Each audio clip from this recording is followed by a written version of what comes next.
What's up everybody, as you can see, we're going to be talking about Cyberpunk 2077 because a whole bunch of new details will drop at CD Projekt Red's annual Polish community meeting, and they confirmed a lot of things that were being asked of Cyberpunk 2077. And I'm just going to be going over the big ones that I feel are personally interesting. If you want to see all of the bullet points listed by various other news sites, I'm going to list one of them down below. But with that being said, let's go ahead and jump into this. So number one, in terms of length of the main story specifically and the major side quest, Cyberpunk 2077 is not as long as The Witcher 3, which is fine. The Witcher 3 is an extremely long game and an extreme value proposition. No matter if you bought that game for $60 or you bought it for $15, it's an amazing value proposition. And even knowing that it's only just a little bit shorter than that game is still an extreme value proposition just because of how big The Witcher 3 is. But they did say they have not measured like little interactions and smaller side quests within the game, so when they total all of that up, Cyberpunk could be a little bit longer than The Witcher 3 in total when maybe you count everything up for 100%. And on top of that, they did mention that they're focusing on much higher replayability with this title as opposed to just actual content within the game,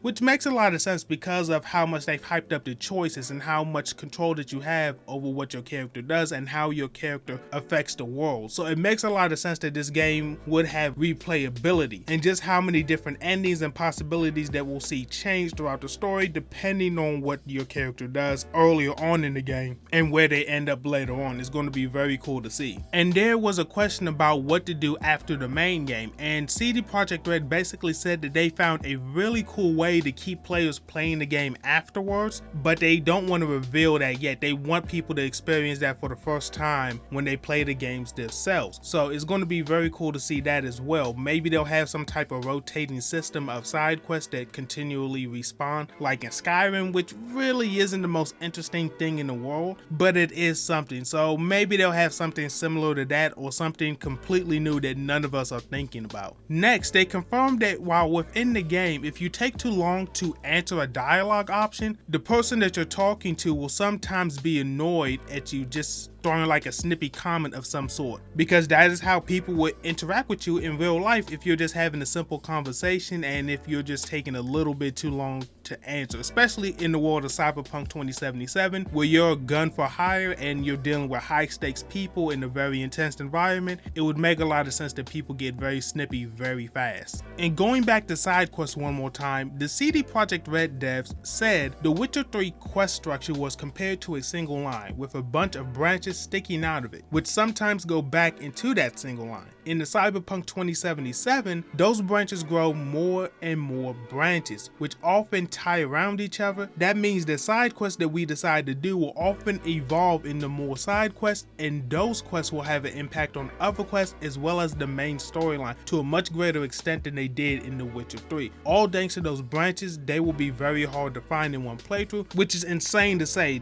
And as I've mentioned earlier on in this video, and as CD Projekt Red has said, that they're aiming for massive replayability with this game. And if you're telling me the side quests can affect other side quests on top of affecting the overall main story of the game to an extent, that's crazy. And that is definitely something that would make me come back to a game where ramifications like that could completely alter the state of the world itself depending on what you do within these side quests, or if you even do these quests at all. And next, moving into where we can exactly go within Cyberpunk 2077, they said most locations should be made available for us to visit no matter what choices we make, but our choices might determine to what extent we get to explore these places. Some locations, however, won't be available outside of certain paths. So if you're playing a goody two shoes, there just may be certain areas that you're not allowed to get into within the world of Cyberpunk 2077, and vice versa. Or if you screw over a certain faction within the city, they may only allow you to go so far into their hideout before they say you gotta wait here. You can't go any farther because we don't trust you and you screwed us over before. And far as the actual car driving within the game, they did say that they're not trying to make the car anything simulator-like, but it's going to be a little more realistic than something like GTA. So if you're looking for a more arcadey style of traveling around when you're in your car, don't expect that from this game, because that's exactly what they're saying. Saying that during quests in some places that there might be less or more guarded bases depending on the time of day, or or night that you may find. And they mentioned that the day and night cycle will have a pretty organic impact on gameplay. During quests, some places might be less or more guarded depending on the time of day, and at nighttime you may find some guards already sleeping, making it easier for you to sneak in. Some story scenes might also change depending on the time of day and when they are taking place. So what CD Projekt Red essentially is saying is not only our actions and who we're aligned with and what we have done before will affect how cutscenes go and how people interact with you, but the time of day and what part of the city it takes place at will also affect the cutscenes and how they go down, which is insane. This is insane at this point. It honestly is. Talking about some of the combat, they mentioned that 3/4 of the assets around you in the game are going to be destructible. So while we may not be able to literally blow up a building in the middle of the city or destroy a whole storefront, like from the racks to the items sitting there to maybe the stuff on the street and the dumpsters and everything around may be interactable in some shape or form through like bullets or actually fighting or throwing people into them, which is crazy to see and something that we've already seen through the E3 trailers, where in the very first gameplay trailer where we saw V literally shoot somebody through the wall or something of that sort. So that's not surprising, but it is crazy to think that about 3/4 of the entire world are pretty destructible. That's kind of crazy. And staying on the combat gameplay, they said their goal is to make every playstyle equally valid and not to favorize anyone over the other.